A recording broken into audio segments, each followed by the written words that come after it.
Donc tout premièrement, mes remerciements aux organisateurs pour l'invitation et en particulier à Alexandre Declos parce que ce que je vais aujourd'hui vous présenter, c'est effectivement la toute première fois qu'on s'est rencontrés, ça fait maintenant 10 ans, je ne sais pas. J'enseignais un cours sur l'entrelacement quantique et il est entré chez moi. On a commencé à discuter concernant le critère de la réalité chez Einstein et sa ressemblance à Goodman.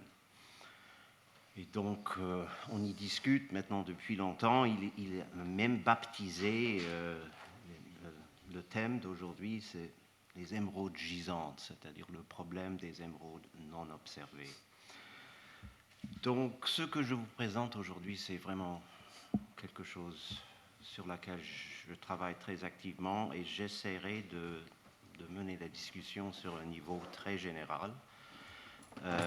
Particulièrement quand nous passerons à Einstein, je vais simplifier à un degré qui n'est pas vraiment respectable, mais c'est nécessaire. Donc, si vous êtes vraiment expert dans ces domaines, il faut s'attendre à des simplifications. David, est-ce que tu peux rapprocher ton micro? Oui, absolument. Merci. Voilà, je ne voulais pas tirer là-dessus. Et puisque ce sont des choses sur lesquelles je n'ai jamais parlé publiquement et ça va être enregistré, je vais faire la présentation en anglais, mais naturellement vous pouvez poser vos questions en français, on discutera en français. So, let me begin with a very brief introduction. I'm concerned in a large scale with the choice between realism and empiricism, and I think that's a nice way of framing the problem, but I would like to try and substitute for these big words some concrete problems. And the focus is going to be on Nelson Goodman's new riddle of induction and on the EPR paradox, the Einstein-Podolsky-Rosen paradox, and I'll be focusing on the 1935 version of that. I'll say a few words about that later. So Goodman's paradox itself is a repudiation of an extreme form of nominalism. And I would call this nominalist inductivism. Sometimes nominalist inductivism is very closely associated with empiricism, but you could be an empiricist without being a nominalist inductivist. And I think we saw in the talk on Peirce earlier precisely the things that Goodman is rejecting. And I learned a lot from listening to that talk. This has, of course, very concrete manifestations in the sciences. When we're talking about these big terms, it means for a working scientist or mathematician the view of set theoretical foundationalism, which we sometimes call extensionalism. So all class terms and predicates refer to sets, while two sets with the same members are strictly identical. And as we also saw in earlier presentations, that extensionalism is a key part of the new riddle of induction. If you're not an extensionalist, it's not going to impress you. So, what is the new riddle? It presents you with the following problem. Picking some arbitrary evidential claim, for instance, all emeralds found so far were green, we would like to conclude at the very least that it's more likely that future emeralds will be green than not. And for the reasons I just gave you, and say in accordance with the way Hempel was working, we would like to do so without introducing any subjective elements. So the data should consist of sets such that any two sets with the same members are identical. Once again, extensionalism. And we then argue that at the time t of the inductive step, there is an indeterminate plurality of future extensions. So I'm going to show you a few diagrams on the next slides just to get a feel in intuitive terms for what's really going on here. I should take that microphone. So we want to divide the world first into two regions, the region of the observed and the region of the unobserved. And in the observed region, there are something like facts. And in the unobserved region, well, there might be facts, but no one has ever been there, no one has ever seen it. So the best we can do as regards the unobserved version is to talk about it, or maybe to draw little diagrams like this and point towards it, but it is not something that anyone knows anything about. So I put STU in quotation marks to say these are propositions that are trying to say something about the unobserved, but Whether anything corresponds to those propositions is an open question. And most of the talk is going to be focused on this very problematic third domain that we could introduce, which is in a certain sense supposed to have characteristics in common with both of the other domains and yet differ from them. Of course, since the unobserved is defined as the negation of the observed, I can't define the unobserved but real as the negation of the unobserved and the observed. So we need to add a little bit more structure there, and the way that I've tried to do that is to say, well, like the unobserved, we have statements about the unobserved by real. And like the observed, there are facts in the unobserved by real. There might be, we're going to see that's a key question, whether there are facts there. But if there are facts there, we don't know which facts are there. So we don't know the truth of statements in the unobserved by real. Someone might go so far as to say there's no truth concept in the unobserved, but there is a truth concept in the unobserved by real, and if you're into Kant, you could say that is the domain of truth. So focusing in now on the unobserved, the observed, and the unobserved by real, we want to look at the structure of Goodman's paradox and get a sense of what exactly he's trying to tell us. So we start out on the bottom right. We're in the observed region.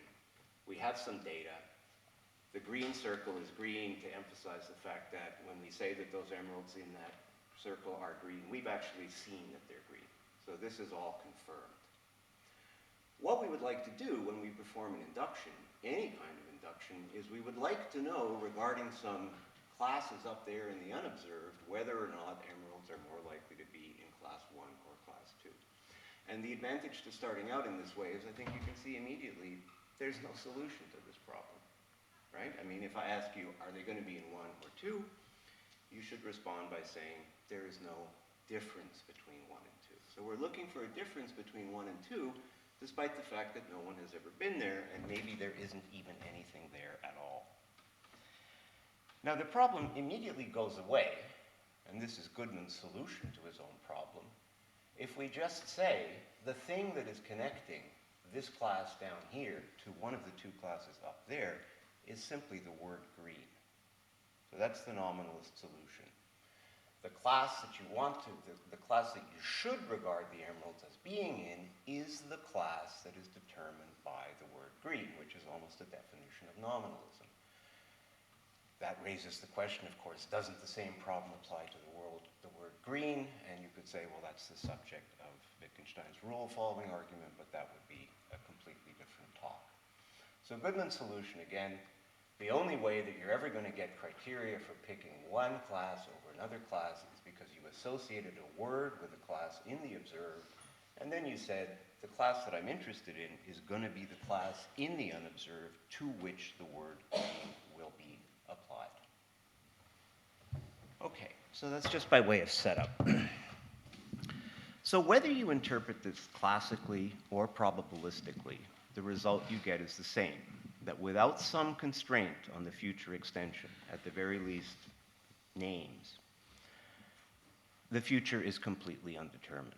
And that's your fundamental difficulty. You'd like to say something definite about the future. We're not even talking about saying something definite and true about the future. You'd just like it to be definite.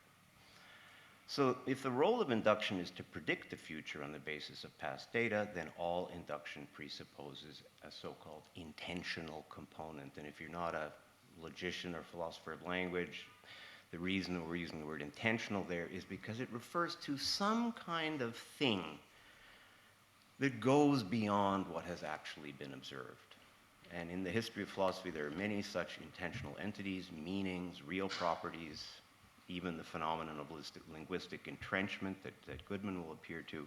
These are all candidates for what we would call intentional context or intentional structure.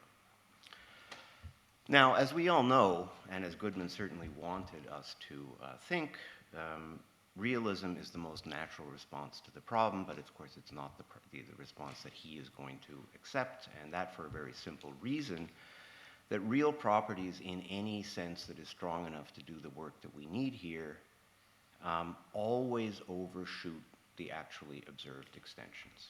So the concept of a real property always goes beyond what lies in that backward domain O. And what I want to do next is to show you why it is that real properties overshoot and why it is that one might think that they're going to do the job that you're going to need. Then I'm going to explain to you why Goodman is not convinced by this type of a refutation, but then I will try to show you by looking at the EPR paradox that there are reasons to worry about the answer that Goodman himself gives, and if that were true, then we would probably have to end up being realists. Now, I want to emphasize once again, the word realism is not important to me. What I want to understand is, what am I buying into if I have to become a realist? So the counterexample, or the counterargument I'm going to give to Goodman is one that sort of includes within it almost all the various objections that have been made, and this is the occasion that was raised by the émeraude gisante in our discussion the very first time. We're going to introduce hypothetical entities into the unobserved but real, and it's going to seem plausible that there's something wrong with this deviant predicate GRU. And again, I'll show you some pictures in one or two slides so we have a clear idea of what's wrong with it. So the canonical definition of GRU, X is observed before T and it's green, or X is blue. And we have some extra premises here. The principle of sufficient reason, i.e. things don't change without a reason, e.g. an object in uniform motion doesn't change its velocity except for an external force. This is obviously related to the principle of uniformity, and I'll come back to that later. Secondly, CR, the criterion of reality, which I've just borrowed from EPR. If I know with certainty that observing X implies that X has some property, then X has that property whether or not I observe. So that transforms an observational property into a real property. And here's the argument. Supposing there is an unobserved green object, it doesn't even have to be an emerald. Well, by definition and the criterion of reality, we can conclude that E is GRU because it's green, so if I observed it, then I would find it to be GRU, and then by the criterion of reality, I would be forced to ascribe GRU-ness to the object just as I ascribe greenness to the object. But now we have a manifest contradiction because if E is observed after T, it will be blue, and if it's observed after 2, it will be green. That's a flat-out contradiction, so our options are either the principle of sufficient reason is false, the criterion of reality is false, or GRU and other such observational predicates are absurd. It's a very convincing argument. I mean, I spent years thinking about what would Goodman say about this argument, what is wrong with it. And I think we can see fairly clearly, actually, using the schema that I gave you before, I think we can clearly see what is right about it and what's wrong. So what's compelling about it is I've actually introduced something into that unobserved but real domain. Thanks. I've actually introduced something into that unobserved but real domain, although I haven't actually ever been there. So I've pushed my observed domain a little bit beyond what's observed. And I now argue very strongly on the basis of the fact that since it's by hypothesis green, then according to the definition of GRU, it's going to end up in the green class, however that ends up being specified, simply by appealing to the principle of sufficient reason and saying, well, it's not going to suddenly change to having some other color once it moves into the domain of the observed. Conversely, and I'm following the strict logic, I can now say, well, since it's an unobserved green emerald, well, it's also an unobserved GRU emerald, but then it follows, of course, that after time t, it's going to end up in the box blue, and it will change color, and that's really what's intuitively compelling about this. The moment that I introduce a hypothetical green emerald into the unobserved but real, I provoke a contradiction. And one of the two clearly seems to be the bad one. All right, so it's convincing at first glance. I'm not going to go into all of the ramifications of the GRU paradox, but it's not too hard to explain why ultimately this is not going to work. Just think about the first diagram where the colors were, the circles were black. We could have just flipped the entire thing, and instead of beginning with green and then showing that introducing GRU led to a contradiction, I could instead have privileged GRU and said the PSR applies to GRU, and then I would have to say, no, it's more likely that it will remain GRU And the fact that it turns out to be green, that's the thing that should cause us to kick out green. So if we don't know which of the two predicates to privilege, then the argument is symmetrical. The predicate is being applied to something that we've never seen. So the most we can say is that we'll prove only that the two are not cotenable in the future. And as I said, I think pretty much every objection that's been raised about Goodman fits into this schema, and I think that also pretty clearly explains to you why Goodman never really responded to any of those counterexamples. So what made this argument plausible? It seemed to work so long as we were convinced that we knew something definite about objects lying in an unobserved region of the world. If we just said, you can't say anything about the unobserved by real, the argument wouldn't get started. On the other hand, it seems very compelling to say things like, there are green objects that are not in this room right now. I mean, most of us are going to endorse that statement, and that's why it appears so compelling. Goodman's reaction, as I said, to all of these types of counterexamples is just to say, look, this proves my point. Any argument you bring up, there's a symmetrical form, and it follows from that that you don't know anything about the future. Furthermore, as I just pointed out, you don't have any information about O, about UO, the unobserved but real. You don't know anything definite about it. So given this hard anti-realism concerning the contents of the unobserved but real, the only reason to prefer green over GRU is that one of them is entrenched. And entrenchment is just this, it's the words themselves that are providing the uniformity, as opposed to something in the things. So, for Goodman, the only difference that's empirically well-defined is the fact that the words in the past were used differently. Green was used a lot, GRU wasn't used a lot. Okay, so the moral of this is that the direction of the future is underdetermined by the past, and more generally, the determination of a probability space in the future also depends on classifications that are not reducible to the mere extensions of the members of the sample set. And this insight, you cannot overemphasize that this is, Cambridge, Massachusetts, 1954. This is what is driving the entire serious project of constructivism within HBS, beginning with Kuhn and going up really up until the present time. So for these serious constructivists who are inspired by Goodman, the only way you can get out of this problem is by appealing to social and linguistic factors, because they are observable within O, which is going to become the rearward light cone, as you can probably imagine. And that's it. Now, if on the other hand, even that was not enough, and that's what I'm going to try and prove to you, even if that was not enough, then we might have to reconsider entirely, and we would then probably be thrown back onto some form of realism. So specifically, if the criteria for distinguishing between the two predicates depends on something that is not in O, while distinguishing them as a condition on future determinism, then realism is the only alternative. And I'm going to try to show you now that there's strong reasons to believe that the Einstein-Podolsky-Rosen paradox gives us this type of a challenge.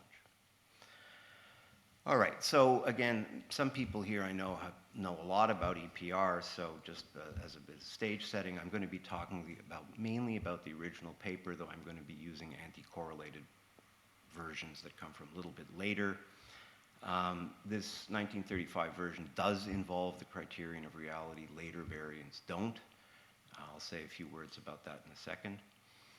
And I'm going to present you with a very, very basic version of this. We're considering two so-called entangled systems. We start out with two systems that are very close. They interact. They are now separated from one another. And as they're separated from one another, they have variables or characteristics which remain correlated. Nothing particularly surprising about that. That happens in classical physics as well. We're going to focus in on one of the observable quantities of the two particles, which I will call O1, and to keep things simple, we will consider O1 to have only a positive or negative value, analogous to spin up and spin down. A means the particle on which the measurement is happening. So to say that they're strongly anti-correlated means if O1A is true, then O1A plus is true, then O1B minus is true as well. And if O1A minus is true, then O1B plus is true as well. What does this look like? Well, you can see already how it's going to work. We're going to be looking at the perspective of, we normally say Alice, who is the person who is measuring on the A particle, and the measurement that she undertakes on the A particle has, to be very careful in my language, consequences for the state of the B particle. And just as we saw before, at the time, at the now, which is the so-called apex of the forward and rearward light cones, this is where the measurement is taking place. The consequence of the measurement taking place is happening in this domain that I call the unobserved but real. And as I said, they're anti-correlated. If you get A plus, O1A plus, then you know that the other particle is O1B minus. And if you get O1A minus, then you know that the other particle is O1B plus. So you are, in fact, acquiring knowledge about things in the unobserved but real. But you're not acquiring the knowledge through causal information that is coming to you out of that region. You are acquiring that information because you are changing it in a way that you understand. So an essential complication to this, which doesn't play a big role here, but of course if we didn't mention this, it would just collapse into a classical situation. The essential complication is that measurement on some other non-commuting observable, whose measurement operator doesn't commute, O2 on either system spoils measurement for O1 on both systems, and you all know a little bit about that from the Heisenberg uncertainty principle. So not only is this perfect anti-correlation observable only if they both measure for the same observable quantity, but if one of them perversely decides to measure for O2, the consequence is going to be that O1 takes a distribution of probabilities. And again, the C's get very heavy here. We could go into extreme detail, but I'm going to try and stay right on the surface. So at the very least, we can say that only if they measure for the same observable will be entitled to assume that such a perfect anti-correlation exists. And all we want to get out of this is it seems unavoidable that measuring for O1 on A somehow or other affects the state of B, and furthermore does so in such a way that we know something about the state of B. So we are now introducing determinate knowledge concerning states of systems in the unobserved by real. All right, so just quick disclaimer, right? The nature of this affection and our understanding of it and of quantum entanglement is extremely complex and deep, and the way that I'm presenting this here, for instance, differs from later versions as we find in the work of Bell, Chimeny, Eberhard, D'Espagnat, Aspect, and others. And I just wanted to state clearly, I mean, these are the people that I've spent most of my time reading. The fact that I'm not talking about their versions of this today is no reflection at all of the importance that I assign to this work, and you'll notice something about all of these people. They have something in common. All right, for that later post-Bell tradition, the criterion of reality plays no major role, but that doesn't affect the analysis that we're looking at today for two reasons. Firstly, perfect anti-correlations remain an intrinsic feature of entanglement up to the present day. They have extremely important applications, obviously, in cryptography and other things. But more fundamentally, Einstein himself, in the years after the EPR paper was published, expressed considerable indifference about whether or not we knew these things with probability certainty. But he never retracted the view that a real effect is, in fact, occurring in the unobserved by real. But real. So we're not, at the very least, losing Einstein's way of thinking by approaching it in this simplified manner. So let me look now in greater detail at the criterion of reality, and now I'm quoting the original version from the EPR paper. If without in any way disturbing a system, we can predict with certainty, with probability equal to unity, the value of a physical quantity, then there exists an element of physical reality corresponding to this quantity. So, as we just saw, if Alice measures for O1 and obtains the value plus, she knows with certainty that if someone such as Bob were to measure for O1 on system B, he would obtain minus. She can't know whether or not Bob has done this, but she does know that if he did it, he would get this. And she also knows with certainty that eventually, when they meet in the future, she will also see that that's the value that he got. So she can't know that value now. He can know it now if he measures, but she will find out the result eventually. So it will eventually become part of her knowledge. Applying the criterion of reality, therefore, we can say there must be an element of reality out there in the, as we call it, wing of the light cone, or in the unobserved by real, that is in fact corresponding to the minus.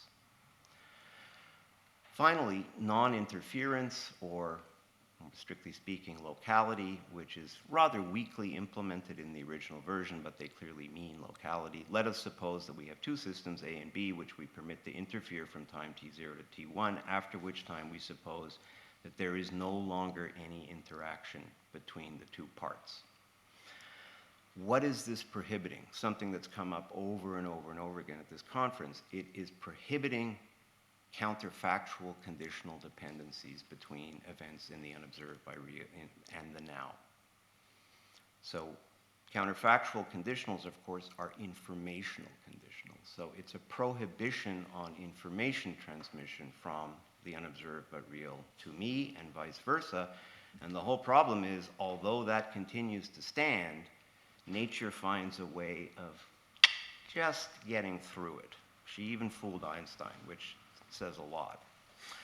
So at the very least, these types of counterfactual conditionals are ruled out by this principle. If not P, then not Q. Thus, for instance, given perfect anti-correlation, the fact that it's not the case that O1A plus implies that it's also not the case that O1B minus.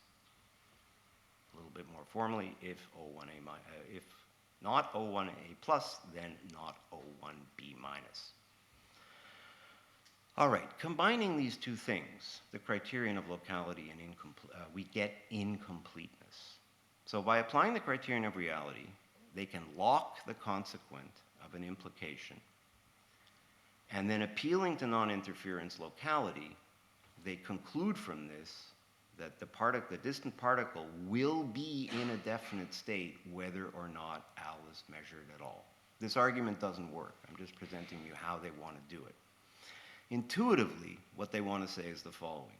If it's true that pushing a button implies that a light bulb in a box is illuminated, while in fact the switch is not connected to the light, then the light must already be on, which is pretty compelling. The problem is that in fact, and contra to Einstein's expectations, pushing the button does in fact turn on the light. So it's not a counterfactual dependence. You push the button, the light turns on. But unfortunately, you cannot conclude from that that wiggling the switch is turning the light on and off. And that's why you don't have an informational connection. So we have a violation of locality. It's like a one-way violation of locality. I can determine the states of things in the wings of the light cone, but I can't know whether or not anyone ever measured for it. And that's the thing that Einstein was not anticipating. So we can influence the unobserved but real, even though we can't obtain information from it. So now, repeating this highly problematic argument for a second observable, a second non-commuting observable, they conclude that according to Dirac's theory, QM must be incomplete. And it's one thing I'll just mention, because I think it's not generally acknowledged, that the sense of incomplete here is exactly the sense that we find in David Hilbert and Kurt Gödel. This is in fact an incompleteness proof. And we could go so far as to say that Gödel offers an incompleteness proof for the axioms of intuition of the Critique of Pure Reason, and Einstein offers an incompleteness proof for the analogies of experience. And I'll explain to you at the very end of today's talk why that's the case. So what matters first and foremost, as I've already indicated, is the role of the criterion of reality, which in a very literal sense we are using to populate the region called the unobserved by real, or the wing of the light cone. In a traditional non-entangled version, right, we would say, well, the thing about that region, as I showed you in my first few slides, is everything we know about it is mediated by linguistic inferences. There's no direct information. So that's already problematic. But now what's changed, of course, is despite this fact, we can put things there. We can put definite states there. Furthermore, insofar as the Dirac notation, because Dirac is really the person that this original EPR paper was addressed at. They were all sitting on the same floor at the Institute of Advanced Study. Insofar as the Dirac notation predicts conditional observation outcomes, you could go so far as to argue that that region should, at least for heuristic purposes, to be considered empty or indeterminate. And that is, there's some wonderful, Pierre Eberhard, I always get confused as Pierre or Philippe, has some wonderful comments on the relation of that situation to the Copenhagen interpretation. So we could simply say the view that there's nothing in the unobserved but real is pretty much the official Copenhagen position.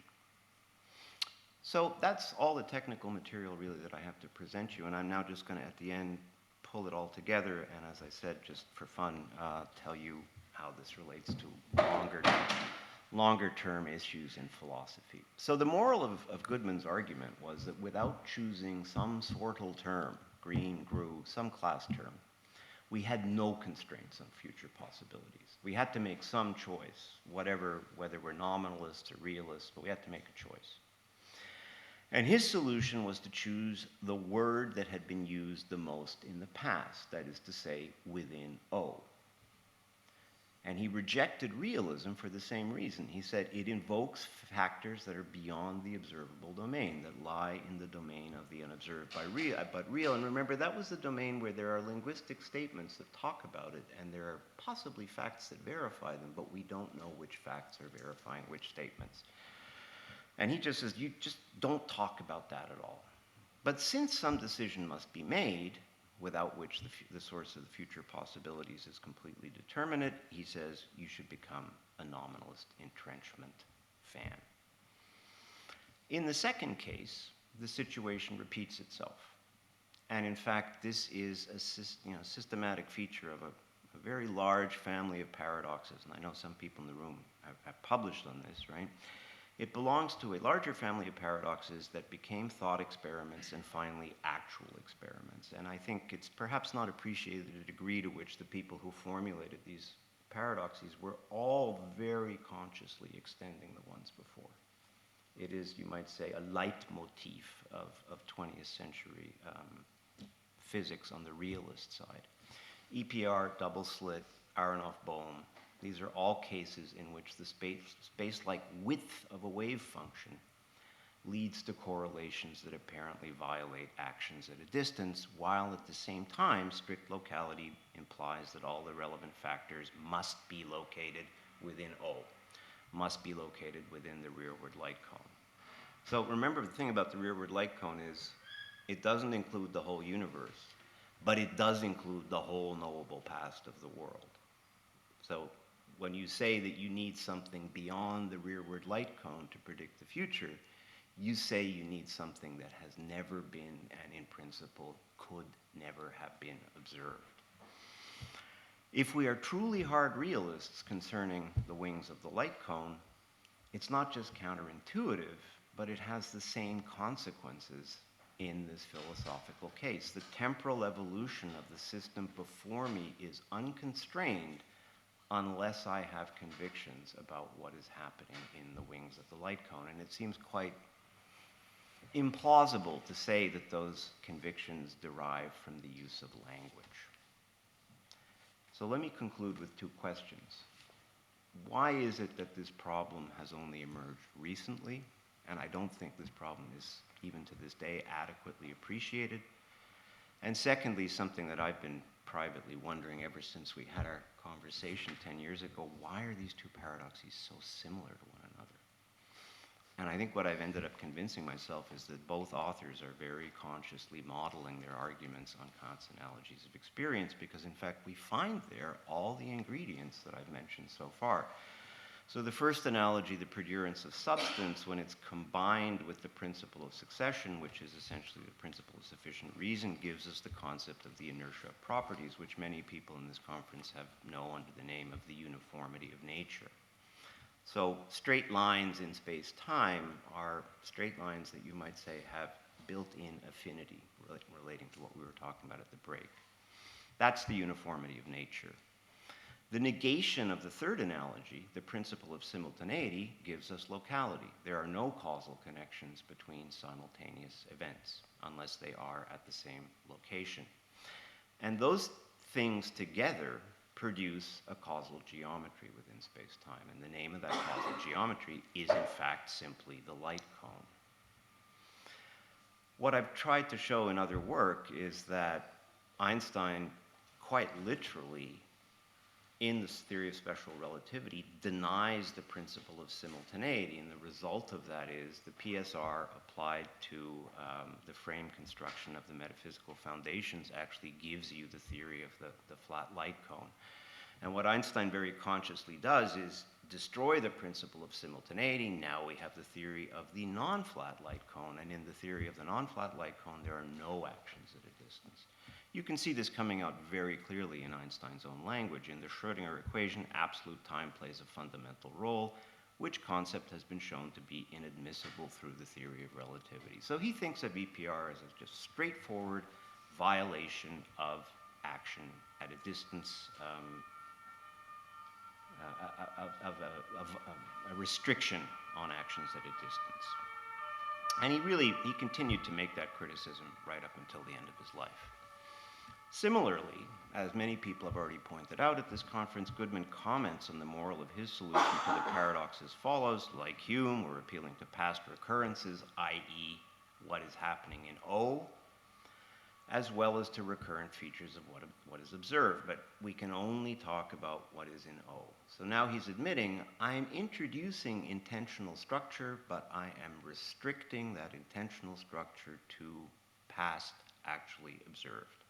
And what we have seen is that intentional structure now has to be extended beyond O. So I'll pretty much wrap up. I only have 2 more slides. As I said at the beginning, we could actually look at this as a refutation of empiricism. And actually, that's my view. I don't think you can be an empiricist anymore if you think deeply about EPR. And I think one of the reasons that people don't think deeply about EPR is because, not in Paris actually, but in other places, that people don't think deeply about EPR is because they're hard empiricists and they kind of know that there's something lurking there. So let's try and look at something more philosophically deep than merely a conflict between empiricism and realism. What they're telling us, I think, is that the conical structure of time requires that recurrences of observation always be confined to O. And this differs fundamentally from classical mechanics because there is still O in classical mechanics, but it includes the present moment across space. So there's nothing in that universe that corresponds to the unobserved but real. The unobserved but real in this strong sense is only something that we have after Einstein. So there's no obstacle to instantaneous actions in the original theory. So as I said, we can interpret EPR and these later experiments as refuting the nominalist empiricist solution, and since Goodman's nominalist empiricist solution was itself a refutation of Quine, I think we can therefore say, by a kind of domino effect, that is in fact the end of any really robust form of empiricism. But I think what's more interesting is the status of the real but unobserved, which is to say, it's real. It's not now. We can affect it, and we can observe the consequences of affecting it, but we can only observe the consequences of affecting it at a later time. Secondly, if we try to say that it's not there at all, we will not adequately be able to predict events in the future observable light cone. So it's not an option to say that there's nothing there. And that requires, quite literally, a new way of thinking about the real. And that new way of thinking about the real was discussed for almost the entire half of the 20th century without people realizing it. So let me take a quote here from Hermann Weyl.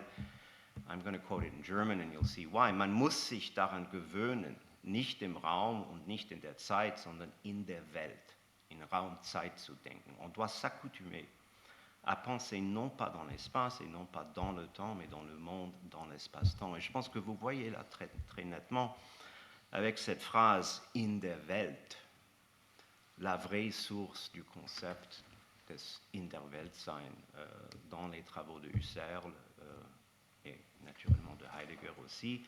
c'est-à-dire la réflexion sur la nature de ce domaine non observé mais réel, forme aussi la base, le début de l'existentialisme.